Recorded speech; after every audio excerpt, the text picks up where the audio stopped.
Welcome to MyBookie. You're ready to create an account and start making money. And we're here to help.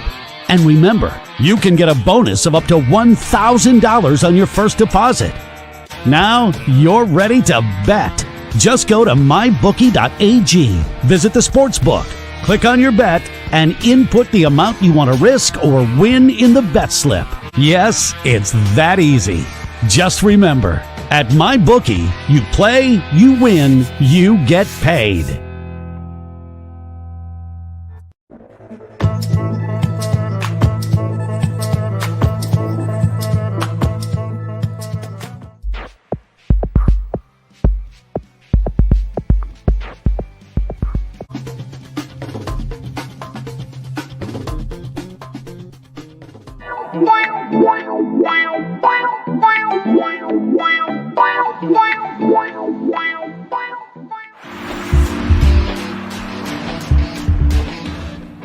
Change your game with the all-new Pro Rock Hockey Stick, a Canadian company providing a top-of-the-line twig at an affordable price. Pro Rock sticks are extremely lightweight, balanced, and provide the perfect kick point. Get your fully customized stick today at ProRock.com. Play like a Pro Rock.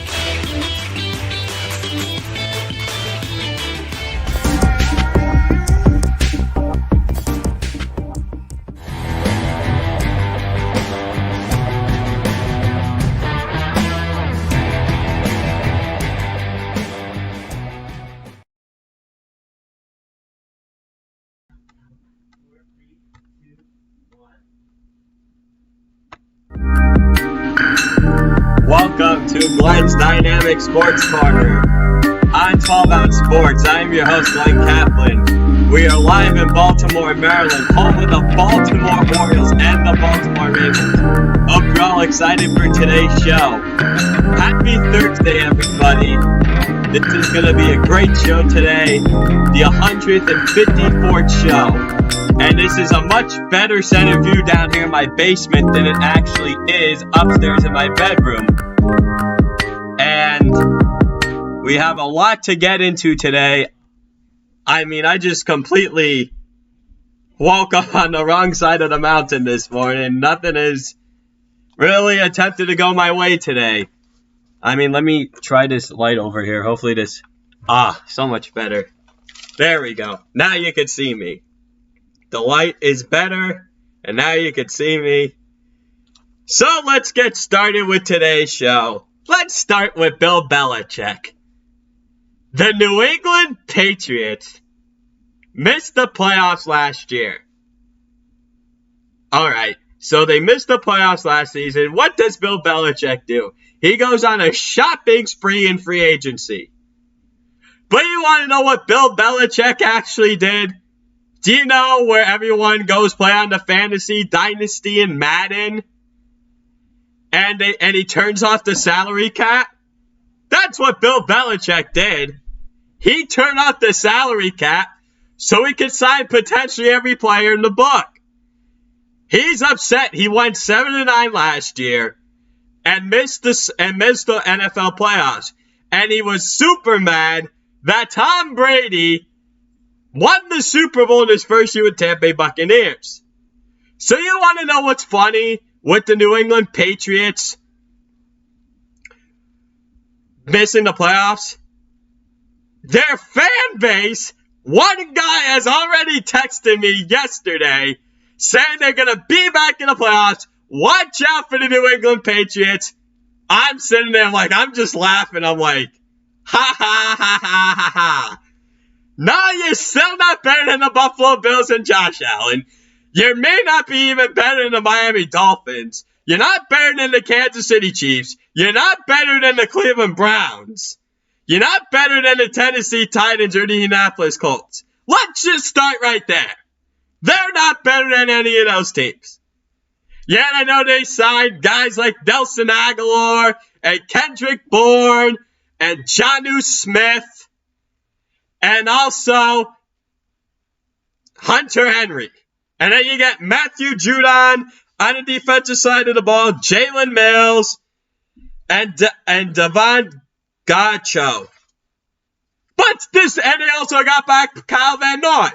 But it doesn't mean squat if you're still stuck with Cam Newton as your quarterback. You all want to anoint Belichick as the greatest coach ever. But what is he without Tom Brady? You saw what Tom Brady did without Belichick.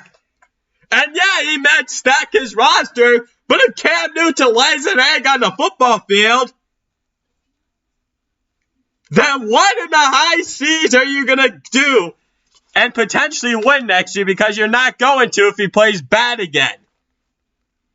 That's why they're trying to get, I don't know, maybe they should get a Deshaun Watson or Sam Darnold. The Jets won't trade within the division. Russell Wilson's probably not leaving Seattle. But Bill Belichick shut off the salary cap for other teams, and other teams are not limited. That's what I feel like.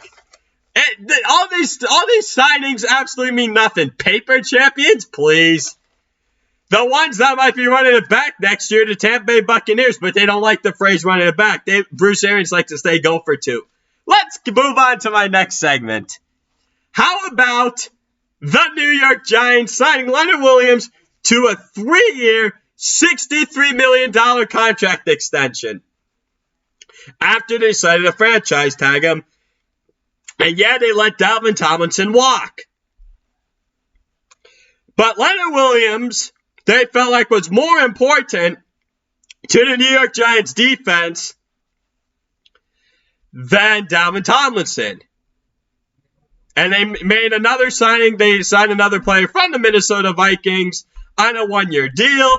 And they also signed wide receiver John Ross on a 1-year, $2.5 million deal.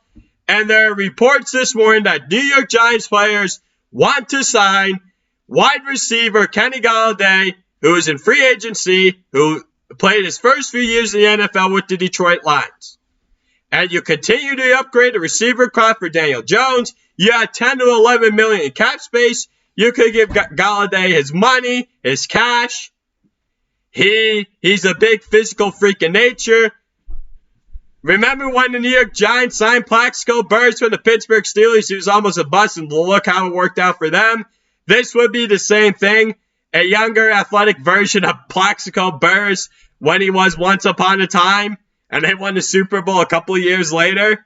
Well, the New York Giants on a trend where it's up with Joe Judge, defense coordinator Patrick Graham. The question is, how's offense coordinator Jason Garrett going to be in his second year? And general manager David Gettleman and ownership Steve Mayer and John Tisch have gotten their fair share of criticism, which is obvious because I criticized the Mayers and the Tisches and Gettleman before they re-signed Leonard Williams. When Williams was holding the franchise hostage, I said they're never going to win anything again as long as this ownership is around. And then what do you know? 24 hours later, kaboom. Less than 24 hours later, they get Leonard Williams signed, so there's nothing to worry or fret about. So I think the New York Giants are on the trend upward. They're not going down anytime soon.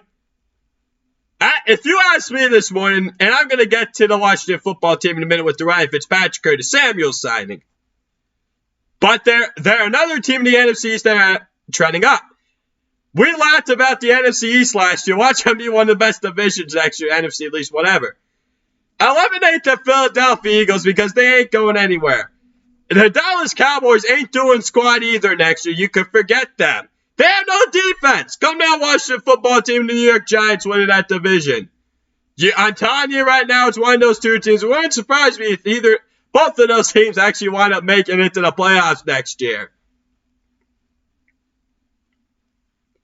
And now I could transition to the Washington football team. They signed Ryan Fitzpatrick to a 1-year, $10 million deal and also signed wide receiver Curtis Samuel to a 3-year, $34.5 million deal.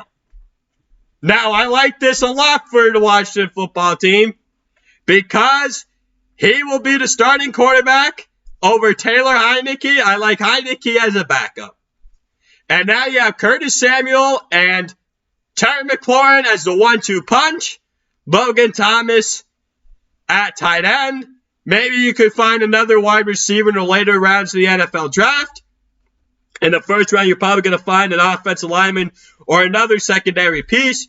You have Chase Young, Harvey Arzola, that defensive front with other players like Montez Sweat, Jonathan Allen. Jack Del Rio does a great job coaching that defensive front.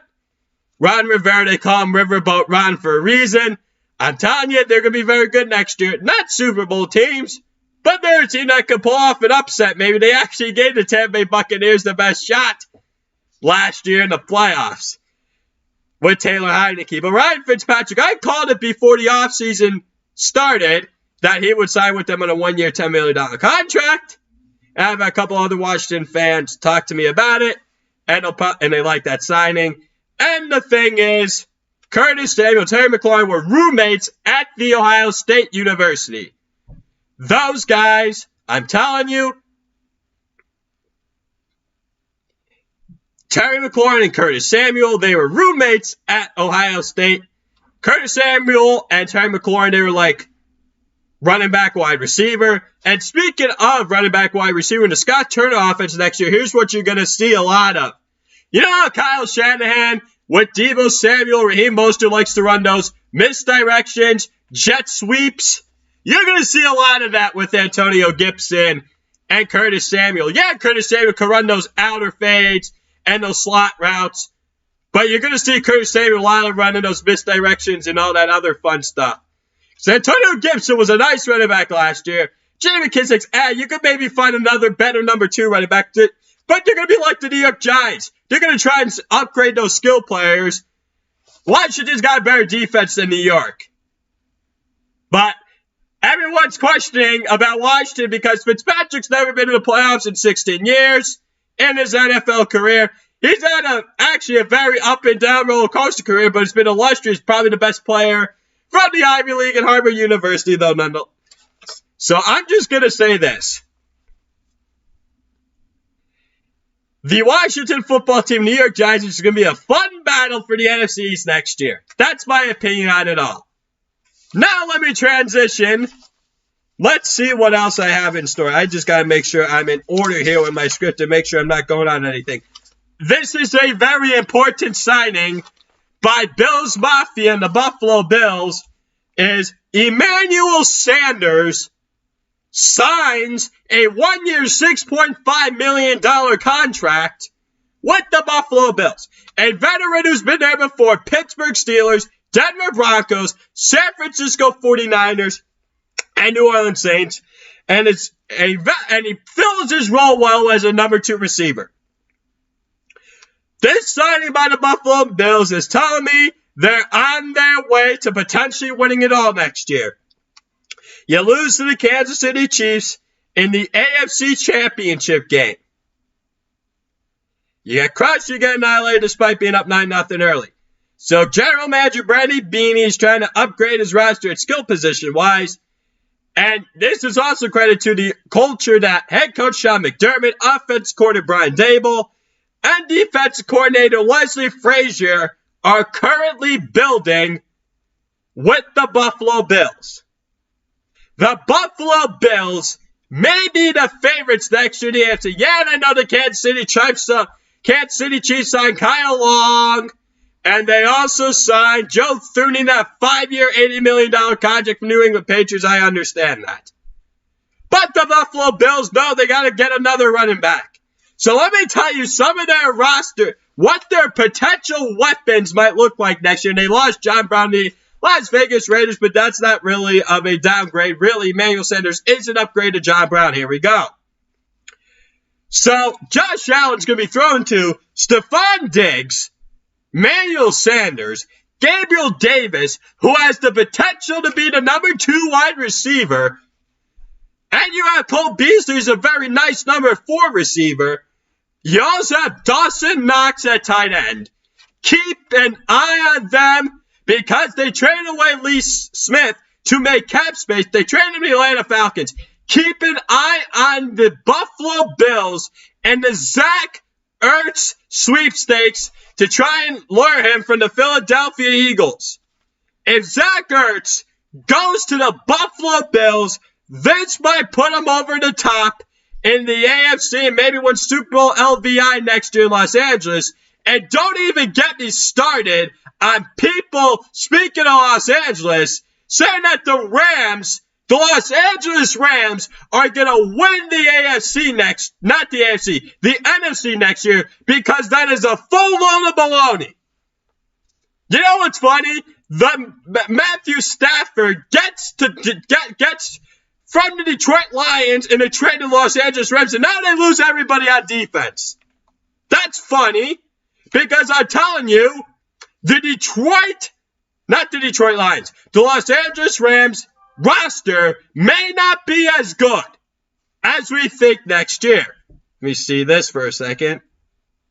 Okay, never mind. I just wanted to make sure that there was no NFL breaking news updates and all that other fun stuff for you guys, ladies and gentlemen.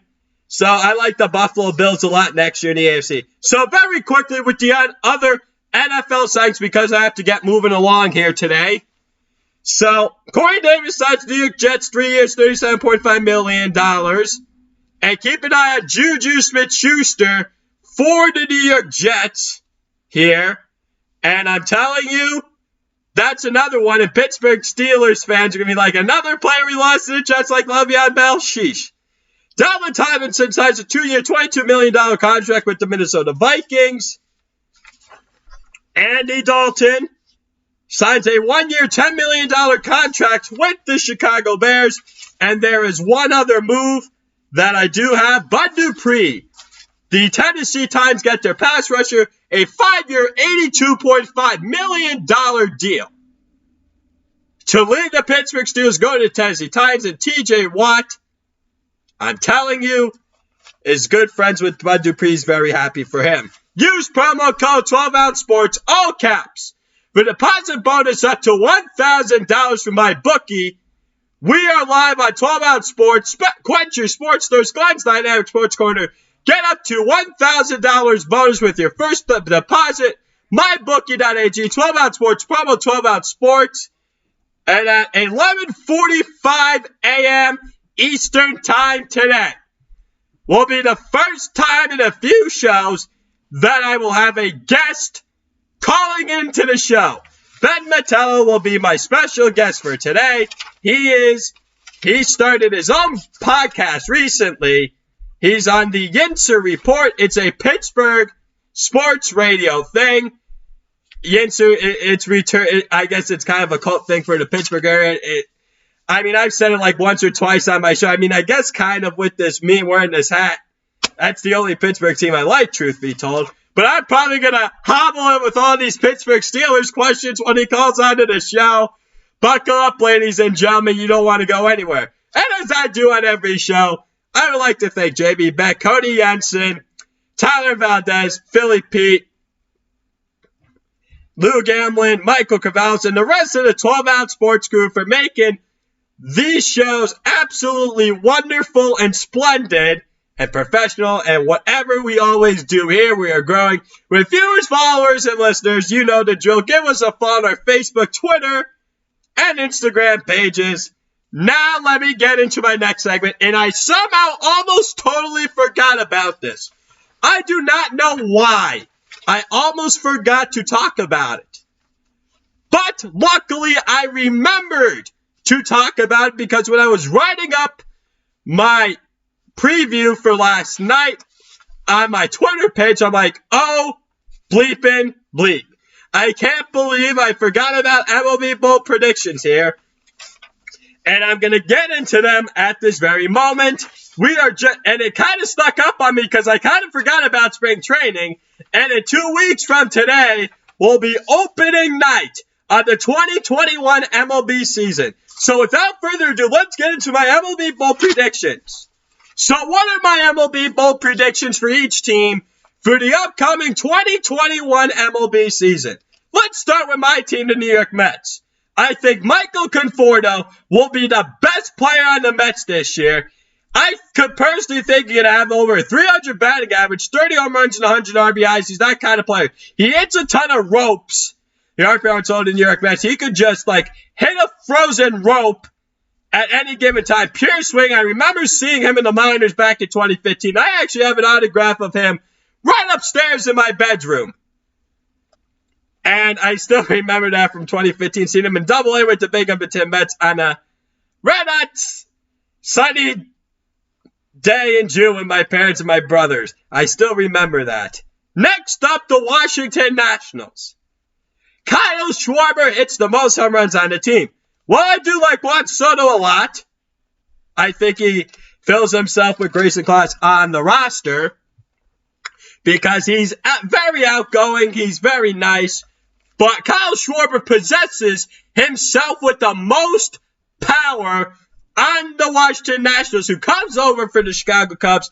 He knows Davey Martinez from his time with the Chicago Cubs in that 2016 team, and they upgraded the roster, so the Washington Nationals should be better this season. The Philadelphia Phillies, they finish in last place in the NL East. First of all, New York Mets, Washington Nationals, the Atlanta Braves will all be better than Philadelphia Phillies. Yeah, I know you got Bryce Harper and Didi Gregorius, but their bullpen and their starting rotation, other than Aaron Nola, I don't think is very good.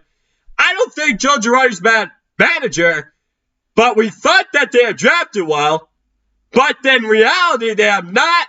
And Alec Baum and they have Rhys Hoskins to go yard. The problem is, I just don't think they're going to want to win a lot of games because I don't like their pitching. Miami Marlins, they don't reach the 100-loss mark, which would be a win. Yeah, I know they made the playoffs last year, but it's going to be a much longer year this year with back to 162 games. Next up, St. Louis Cardinals. They will only win 85 games, but it's going to be enough to win that division simply for the reason because that division is going to be downright awfully terrible. Milwaukee Brewers. Christian Yelich hit 60 home runs. And I'm telling you, Christian Yelich also personifies himself with grace and class within the Milwaukee Brewers organization. He's one of the best players in the entire game of baseball. Christian Yelich, could you imagine if Christian Yelich and Carlos Stanton and Marcell Ozuna and Justin Moore, D. Gordon, and that entire Miami Marlins team was all still together? That would have been absolutely, relatively fantastic. Cincinnati Reds. Sonny Gray will be a dark horse candidate for the National League Cy Young winner. Remember, small market, he pitches better. He just couldn't pitch well with the New York Yankees.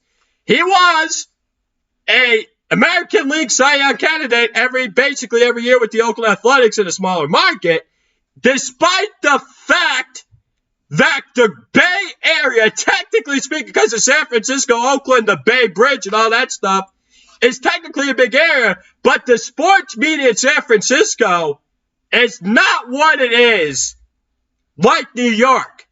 And Cincinnati is obviously a lot smaller. Chicago Cubs. Players like Chris Bryant, Javi Baez, Wilson Contreras, and or Anthony Rizzo will be traded. So I think at least one of those four players, I'm not saying all of them will be traded, and I don't think the Chicago Cubs have those intentions, but one of those four players will be traded at the trade deadline simply because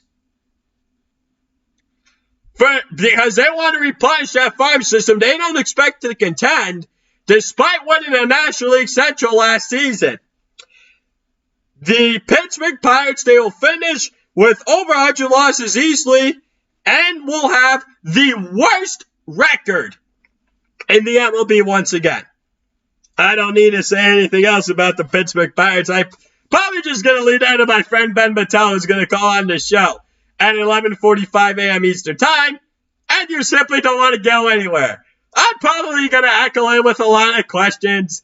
I always heckle him with a lot of these Pittsburgh jokes. So you simply do not want to go anywhere. Los Angeles Dodgers. They will finish with 110 wins and potentially flirt with the 116 wins of the Seattle Mariners. Please tell me where their weakness is on the Dodgers. The only thing that will harm the Dodgers is the antics of the man by the name of Trevor Bauer. That will be the only thing that makes the Dodgers crumble. And that would actually be funny. Because I always tell a Los Angeles Dodgers fan, I always joke to him about how Trevor Bauer is always being arrogant about doing things with one eye, pitching with one eye, and he's just throwing it like that and hitting batters. And I mean, come on.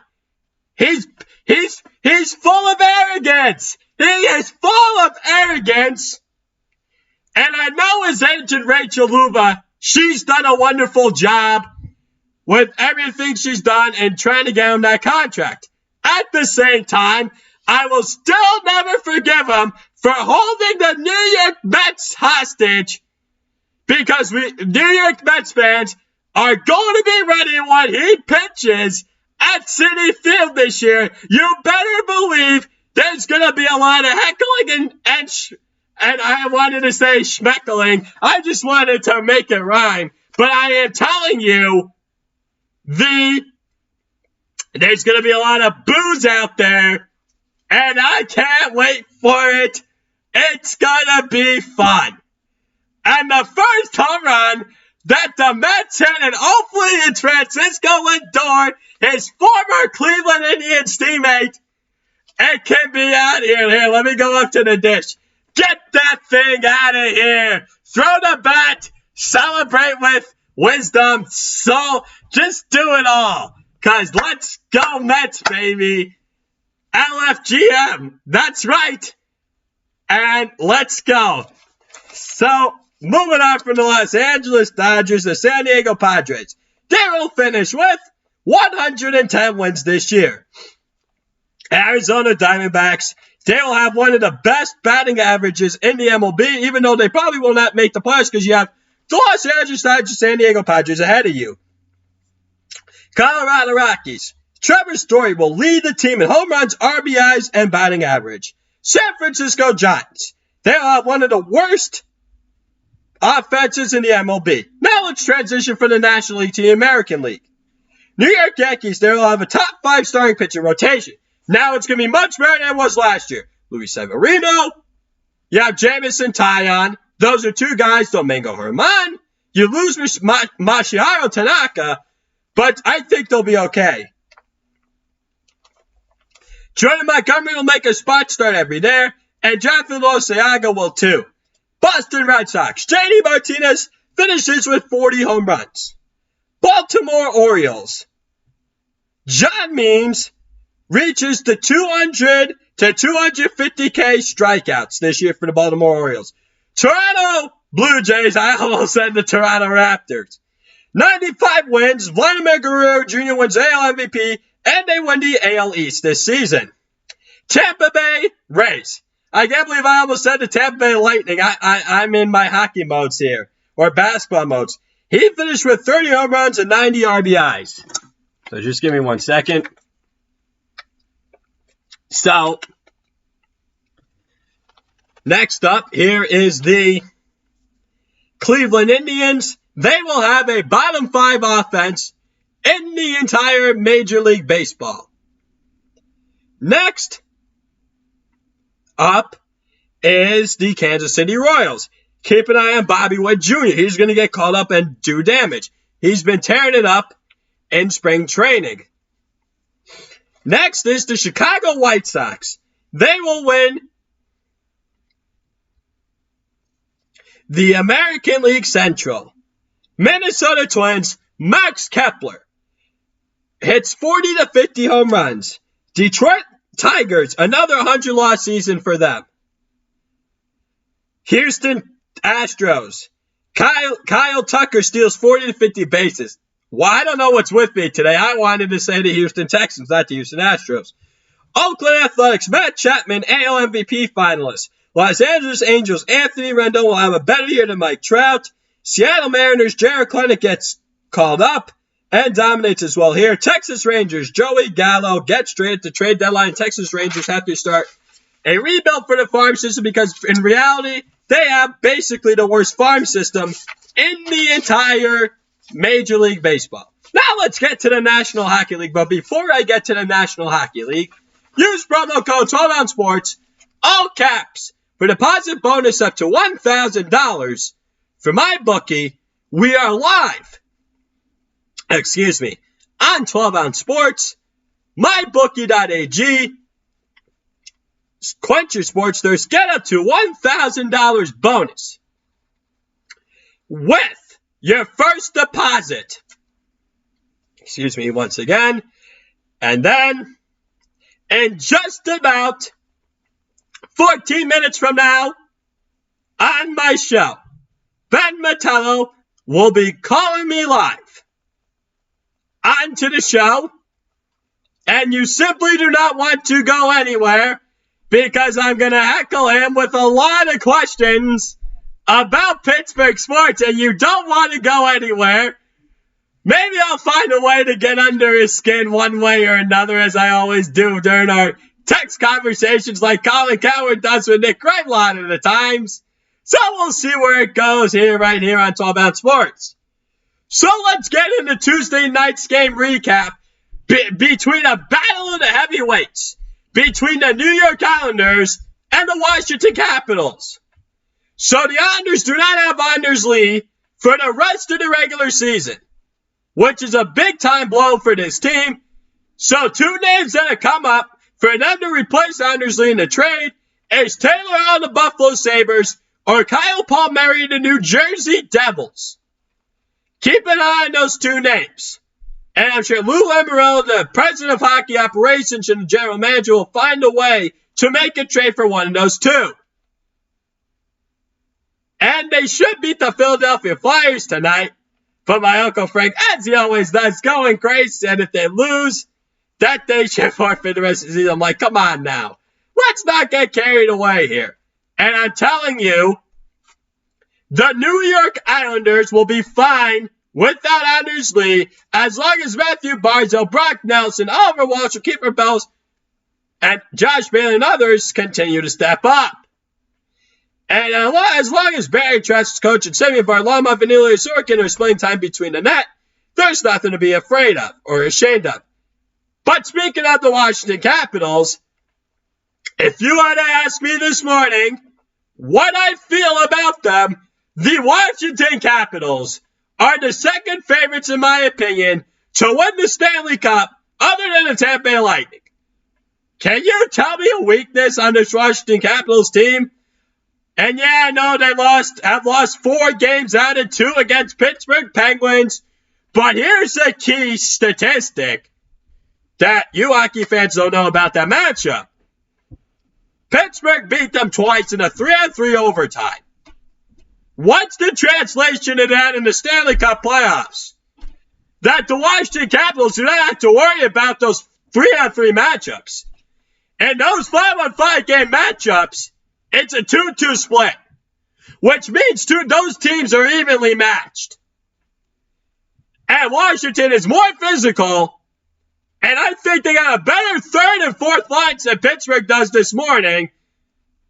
Because if you could shut down Ovechkin and Oshie, but that leaves guys like former Penguins like Connor Sheary and Daniel Sprong, you got Lars Zeller, Nick Down as your third and fourth line centerman. What you got, Teddy Bluger and Colton Scavera on Pittsburgh's third and fourth line? That'd probably be the difference in that series. Of course, I think the Pittsburgh Penguins could beat the Washington Capitals in best of 7. But please, let's not pretend that the Washington Capitals may not be better top to bottom than them. And they're also better defensively. When you have John Carlson, and first of all, Alex Ovechkin does not look like he's slowing down, and he has now 718 career goals. He's easily probably going to reach the 731 plateau, get into 5th by the end of the year. He probably won't get to 4th this year at 741. He has to go on some ridiculous tear. But I'm telling you right now, he's going to get to 766 next year when we get back to 82 games. I'm telling you that right now. That's good. That will happen next year, probably around this time. Bookmark this, and I said it on the 18th of March, that around this time next year, that Alex Ovechkin will be around the 766 goal plateau. Now let's get into that 3-1 win for the Washington Capitals over the New York Islanders quickly in that boring game. No goals in the first period. Second period goes TJ Oshie, 10:36 mark, assisted by Evgeny Kuznetsov and Alex Ovechkin. Washington Capitals, Alex Ovechkin, power play goal, 15:24 mark, career goal number 718, as I just mentioned, and he's now 6th all-time in striking distance for 731 this season, 741 this/next season, and 766 next season.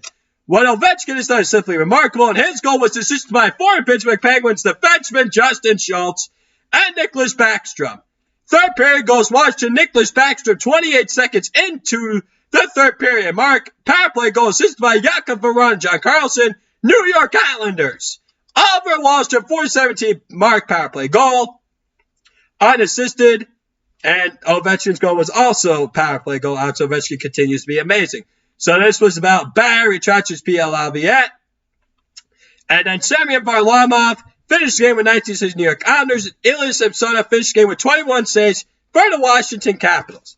Boston Bruins, Pittsburgh Penguins game recap here. So I'm just going to start this quickly.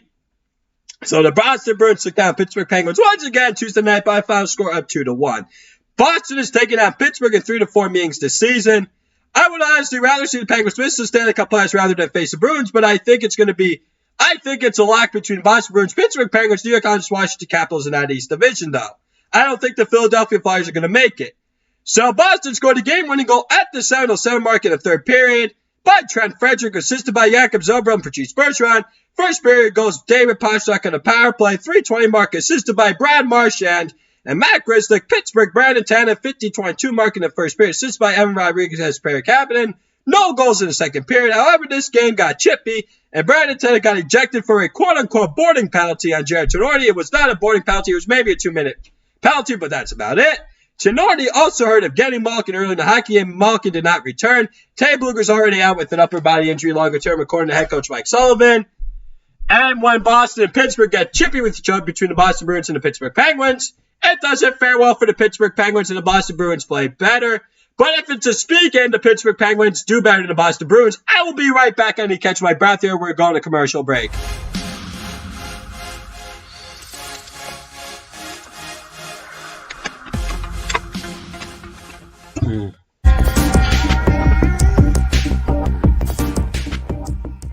Welcome to MyBookie. You're ready to create an account and start making money, and we're here to help.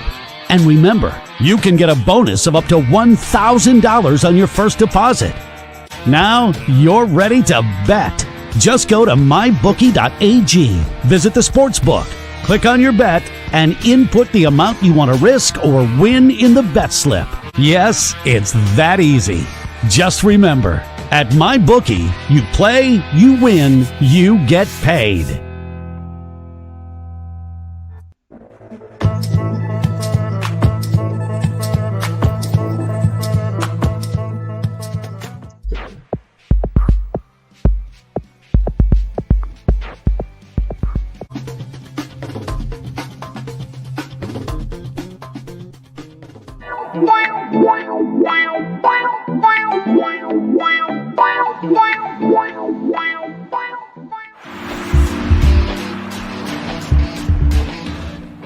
Change your game with the all-new Pro Rock Hockey Stick, a Canadian company providing a top-of-the-line twig at an affordable price. Pro Rock sticks are extremely lightweight, balanced, and provide the perfect kick point. Get your fully customized stick today at ProRock.com. Play like a Pro Rock.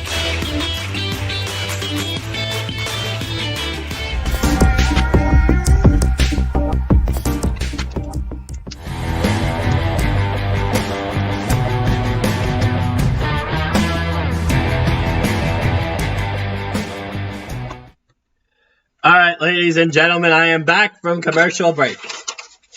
So let me get into my last game recap for today before my guest calls me live onto the show. Ben Mattel will call me in about 5 minutes from now. So let's get from last night's utter, complete debacle by the Philadelphia Flyers and a complete dominant annihilation by the New York Rangers. So let me say this about each team. Alain Vigneault and the Philadelphia Flyers have been trending backwards. Carter Hart has been struggling this year.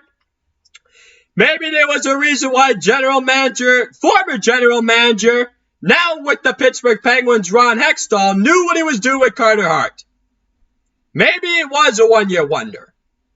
And I'm sorry, Philadelphia Flyers fans, you're never winning a Stanley Cup with Claude Giroux as your captain. I've been saying this for the longest time. The longer Claude Giroux stays your captain, the longer you will not win the Stanley Cup. And you know I'm right on that part. And as for the New York Rangers, they should have fired David Quinn last night because, I know he was placed on the COVID protocol list, but you saw how hard the New York Rangers actually played with their AHL coach. I think it's time. I think it's time for them to fire David Quinn. I said that last night on Twitter. A lot of people agree with me. I guarantee if you ask every single New York Rangers fan what's wrong this morning with the New York Rangers, they'll tell you David Quinn. I'm telling you that he has to go. Mika Zibanejad had a 6-point second period. He played loose, so did Artemi Panarin. On 9-0 win, I shut out by Alexander Georgiev, Chris Kreider, and I'm telling you, the New York Rangers looked absolutely fun last night with their acting head coach. They should keep him around. They should keep him in New York. They should not let him allow to leave Madison Square Garden without a contract. He should not be allowed to go back to Hartford. The only thing he should be allowed to go back to Hartford for is to pack up his stuff and bring his belongings with him. That's simply about it. But the Philadelphia Flyers are a complete and utter joke. I think that loss considered them putting them out of the playoffs. I personally think the New York Islanders, the Pittsburgh Penguins, Washington Capitals, and Boston Bruins, I think are now locks to be in the playoffs in the East Division. It's just a matter of what the seeding's going to be.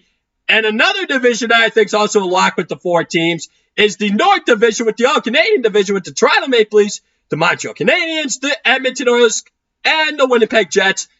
Don't count on the Calgary Flames and Vancouver Canucks to make a run. And please don't count on the Philadelphia Flyers, New York Rangers to make a run. Yeah, no, New York Rangers looked 9-0 impressive against Philadelphia Flyers yesterday. But I'm telling you, I think the Philadelphia Flyers might be finished. Who in the high seas knows? Because, I think time's running out in the shortened season. That's the way I look at it. And in just about a minute from now, Ben Mattel will be calling me live onto the show. He will be my 13th guest that I will have on the 12 Ounce Sports Network this year. He'll be calling me right through my phone live on this show in just about a minute from now. And am I gonna heckle him with a bunch of questions about the Steel City Sports? I just don't know where to start. Maybe I'll start with hockey with the Pittsburgh Penguins. Who knows? Maybe I'll start with the Steelers and get them agitated. Or maybe I'll start with the Pirates, who they got no hope for this year. Please do not go anywhere. I just think this is going to be downright absolutely funny for the next 15 minutes or so. He should be calling me in about any minute from now. So let me see here. Yes, he calls me on live. Good morning, Ben. What's up? What's up? How you doing? Very, very good. Man, what an honor to be on Glenn's Dynamic Sports Corner. You got that right. So let me ask you this question. I'm so excited. Now I can heckle you for the next, 10 or 15 minutes or so about Pittsburgh sports. You knew it was coming. So let me ask you this first question. Do you think Juju Smith-Schuster's coming back to the Pittsburgh Steelers? I don't think so. No, we do not have the cap room, and I just don't see him coming back. If we couldn't sign budget free, lost a few other guys as well, but Juju is I just don't think he'll be back. So let me ask you this question. If you were general manager Kevin Colbert, and I know you brought back Roethlisberger for another year because you think you guys have a chance to win the Super Bowl, but let's be honest here. You're probably going to have at least 3 to 4 compensatory picks next year. You're probably going to have 12 draft picks next year. Don't you think next year should be a kind of a retool year, kind of step back a little bit, kind of rebuild and stay, instead of staying on the mediocrity side of things? Let's be honest here.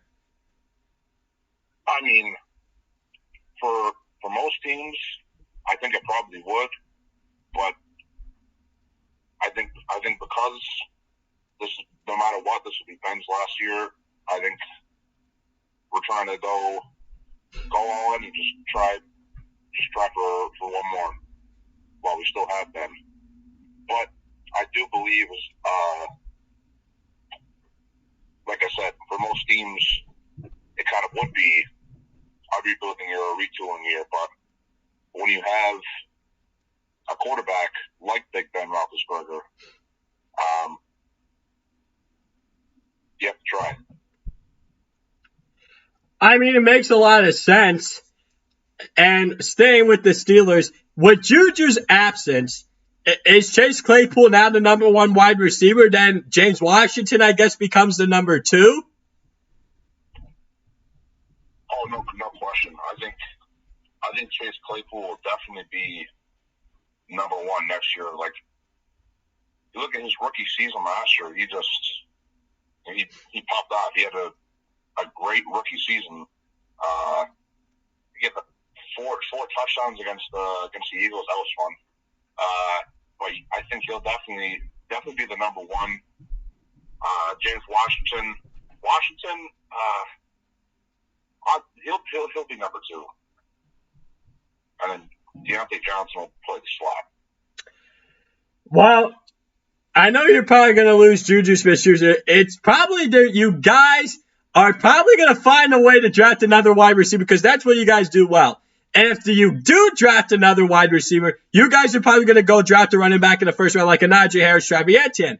But in the second round or the third round, is there a guy that you've been maybe researching or scouting, or you haven't really looked into it, who you guys might maybe draft in the second or third round of wide receiver? Because that's what the Steelers do best, honestly.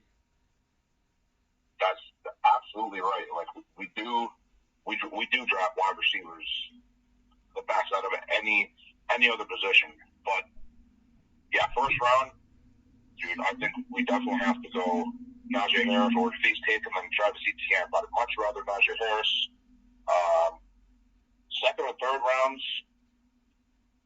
I think maybe we look for a center or an offensive tackle. The center out of Georgia. I know Mike Tomlin went to Georgia's pro day along with Kevin Colbert, so I definitely keep an eye on him. Second or third rounder, I think that'd be great. So let me ask you your honest, truthful, painful opinion. If the Pittsburgh Steelers do not win the AFC North, who wins it next year if it's not the Steelers? As much as it pains me to say it, if it's not the Steelers, I think it's Cleveland. I think it's two horse race. It's going to be us or Cleveland. To be honest. And I excuse me for a minute. I mean, I personally I agree with the Cleveland Browns because I think the Ravens are honestly going to miss next year. I think they kind of hit their ceiling. I think the Browns kind of have another level to go with Baker Mayfield. Lamar Jackson, you wonder if they hit their ceiling. That's why I mean, personally think that way. I mean, that's true, and I agree 100%. Like Baltimore, they could very easily miss the playoffs next year. I think they will, but I think it just comes down to the two of us. Even last year when we got out to the hot start, 11-0, we only won that division by 2 games. Cleveland, they caught up near the end of the season. It's gonna be interesting. So now let me transition to the National Hockey League. So I told you Tuesday night I happened to call Pittsburgh Sports Radio with Bob Papiani, someone else, and I said Tristan Jarry's been playing well, I think, ever since Ron Hextall came, and he's been the reason why. Now, do you think that Ron Hextall's the reason why Tristan Jarry's been playing better compared to when Rutherford was still there? I think that definitely plays a big part of why he's been playing a lot better. Like Ron Hextall, obviously, we know that's safe to say one of the greatest goalies in NHL history, even though he's a Flyer, but probably, and he didn't win any Stanley Cups, but probably numbers-wise the best goalie in Flyers history. So I think that's definitely plays a big part in why he's been playing so well lately, for sure. There's no doubt. Yeah, I mean, and I said this. I said, with the Philadelphia Flyers getting annihilated New York Rangers 9-0 last night, I said to myself this morning, I said, you got to think that the New York Islanders, Pittsburgh Penguins, Washington Capitals, and Boston Bruins are the 4 locks in the East Division. No? Oh, definitely. Absolutely. I think that's nailed right on the head. We're definitely, those are the 4 teams right there out of the East. Now, I'm about to go on, excuse me. Oh, in the best division in the National Hockey League, for sure. So now here's my next question. And I said this, I don't know if you're listening to what I said with the Pittsburgh Penguins, Washington Capitals. I said this morning, if you asked me who the top 2 favorites are to win the whole thing, I said the Tampa Bay Lightning and the Washington Capitals. And I said Washington. I said, I know Pittsburgh is beating Washington 4-2. But we have to look at it the bigger picture here. 2 of those wins have come 3-on-3 overtime. In 5-on-5, Washington and Pittsburgh split down the middle, which means a translation that the Washington Capitals are basically even with Pittsburgh Penguins on paper. I said the Caps could beat them in a 7-game series and potentially win all because they have better 3rd and 4th line centermen and Lars Eller and Nick Dow compared to Pittsburgh guys with Teddy Bluger and Colton Scevere. So, do you think I'm kind of half right about that? I think you definitely, I'd say definitely half right about that. There's, like, Bluger, obviously, our 3rd and 4th line centers are good centers, but Washington definitely has the edge in that category for sure. So you definitely, I'd say you're right about that. Hate to admit it, we're Penguins fans, but you just can't deny that, the bottom 6, specifically the center position, is better than ours. And I say this. I think, here's the thing with Pittsburgh. I think Tristan Jarry and Vitek Vanacek is a potential even goaltending matchup. But another difference in this series is defense, because I think John Carlson's better than Chris Letang is. And if you swapped out Carlson for Letang on Pittsburgh, I think Pittsburgh would overwhelmingly beat Washington. That's just my opinion here. And another thing to consider in this series, that Washington is more physical than Pittsburgh is and could maybe knock him out in a 7-game series. And I know we all don't like the top motion factor things. But could you also say, what also might be a difference is Alex Ovechkin isn't slowing down and Evgeny Malkin has. Oh, absolutely. Yeah, no doubt about that.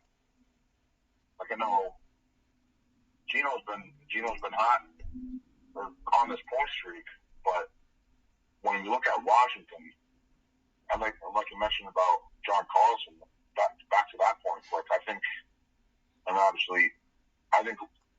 Chris Letang is better, but if John Carlson was a Pittsburgh Penguin, I mean,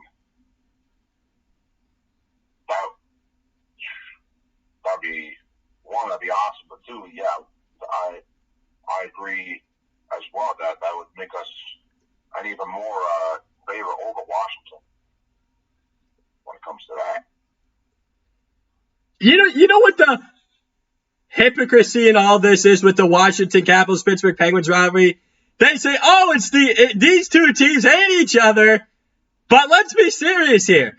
Guys like Connor Sheary, Carl Hagelin, Justin Schultz, and Daniel Sprong are on the back-to-back Stanley Cup teams with the Pittsburgh Penguins, now with the Washington Capitals. But guys, and Brooks Orpik, who's on the 2009 team, was with the Washington Capitals when they won in 2018, happen to like Washington, D.C. more than the Philadelphia Flyers. I mean, everyone wants to say that, but can we say that the Philadelphia Flyers, Pittsburgh Penguins really do hate each other more than those two teams? There's no doubt about that. Like, no matter what, the Flyers are always going to be the Penguins' biggest rival. Like, and it goes back to, they both ended the league the same year, 1967, and then there was that awful streak where the Penguins just could not win in Philadelphia for the longest time. And then I believe it was 1988 or 89 broke the streak. Mario Lemieux. But yeah, there's no doubt about that. It's no matter how heated or how much as Penguins fans hate the Washington Capitals, that just won't ever change. That the Flyers are always going to be the Penguins' biggest rivals. So let me ask you my last question. What is going on with the Pittsburgh Pirates organization? That's my last question. I mean, we could be talking about this for at least another 10 minutes, but obviously we don't have the time. To put it in short, I hate to say it. I mean, listen, I just hope that we can win a World Series or at least win a pennant in my lifetime. I've already seen one with the New York Mets. Oh, yeah. I mean, that's true. I mean, at least you have to see them play in a World Series, 2015. Right. But there's a lot of things wrong. I mean, starting with our farm system, it's going to take years at least to build it back up. Mm-hmm. Excuse me, Ben. I think we went too long. I got to cut you off here. Oh, okay, that's fine. All right, thanks for coming on. It's been great, man. You're welcome. Bye-bye. Bye-bye. All right, ladies and gentlemen, that was a nice, wonderful interview with Ben Mattel. So, ladies and gentlemen, I'm out of time here. Thanks for tuning in Glenn's Dynamic Sports Corner. I hope you all enjoy the rest of your day, your weekend as well. I will be back on the air at the same time on Monday to go over MLB, NBA, and NHL, NFL, more stuff. Use promo code 12-Ounce Sports. All cash spots and bonus up to $1,000 for my bookie. Have a wonderful weekend, everybody.